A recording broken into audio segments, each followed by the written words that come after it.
Here we go. Second night of a back-to-back for these New York Knicks. Going to Indiana, the land of the Hicks. Tough matchup of the rubber match. You know, both teams winning one apiece.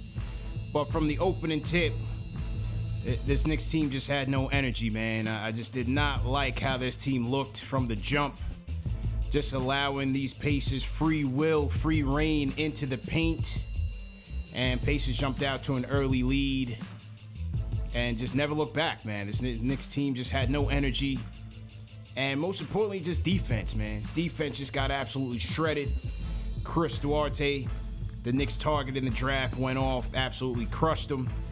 Every Knicks player who played prominent minutes in this lineup was a minus on the plus-minus night. Plus-minus line. And that's all she wrote, man. Knicks go down to the Pacers 122 to 102. My guy Fournier's looking crazy out there. No energy, no intensity. You know, the coach keeps asking, we need intensity, we need energy, and it's just not there night in, night out. Duarte goes off, no perimeter contained, 60 points in the paint. They allowed 54 points in the paint last night to the Spurs, 60 tonight against the Pacers. Pacers shoot over 50% from the field.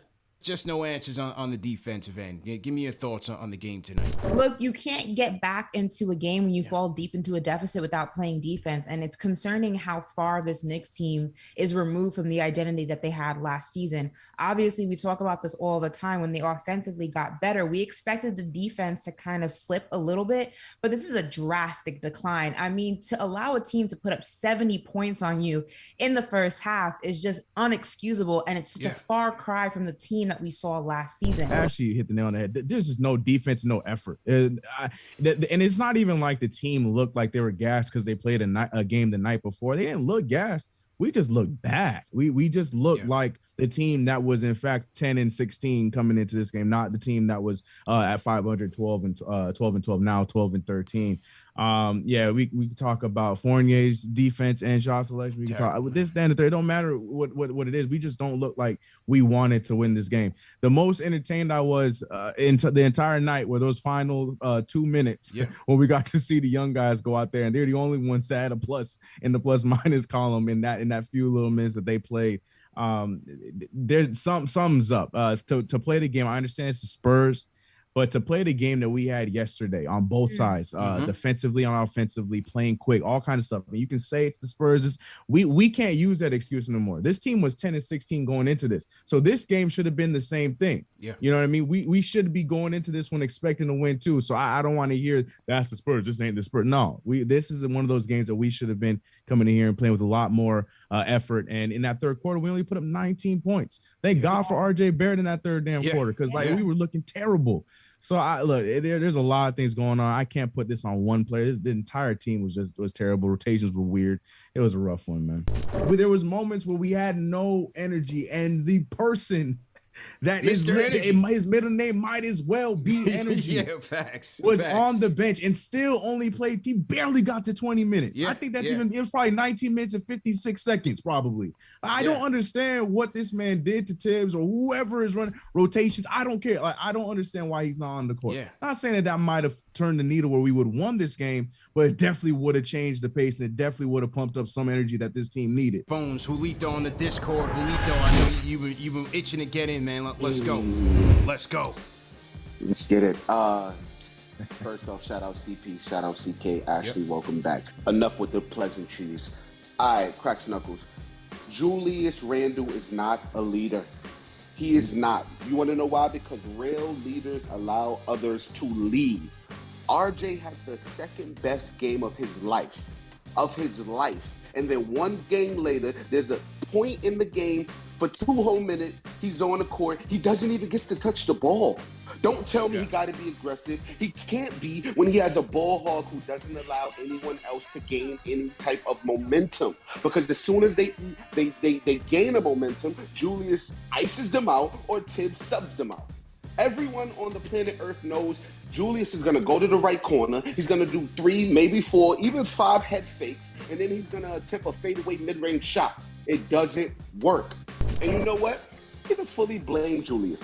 Okay, because he's got somebody enabling him by playing him 38 minutes a game.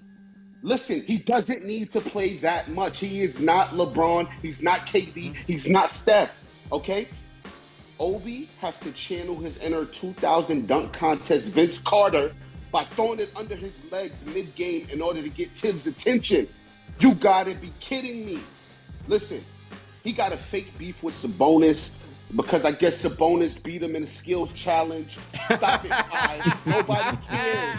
Nobody cares that he beat you in a skills challenge, fam. It really seems like he's taking it personal with Sabonis out there, fam. Right? It's crazy. And then to pack Miles Turner up in somebody's bag, send Miles him Turner over look to good tonight. us on the way home. Son, you don't do that in man. New York. First off, why you not eating a chopped cheese, fam? Why you not eating a bacon, egg, and cheese, fam? Why you eating steaks in San Antonio? We are in a position where we're building a winning culture. Give the keys to IQ. Let it be IQ. Let it be Obi. Let it be Mitch. Let it be Grimes, and whoever you want to plug in the small forward position or whatever it is in the second unit. Let them run free.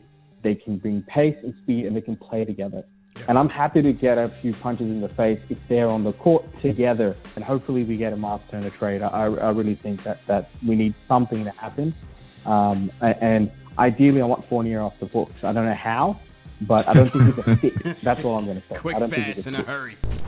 Like Ash said, your defense can lead the offense. And look what that does for guys like RJ Barrett. You know, when you're playing hard defense, when you're getting steals, you're getting creating turnovers, you're getting those rebounds, and it's getting you out in transition. That helps you build momentum.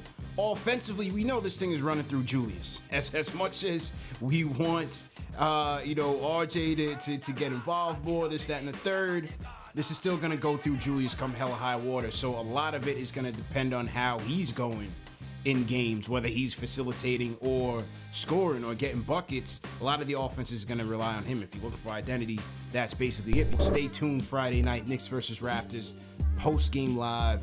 CP Ashley Moore, CK2K. We out of here.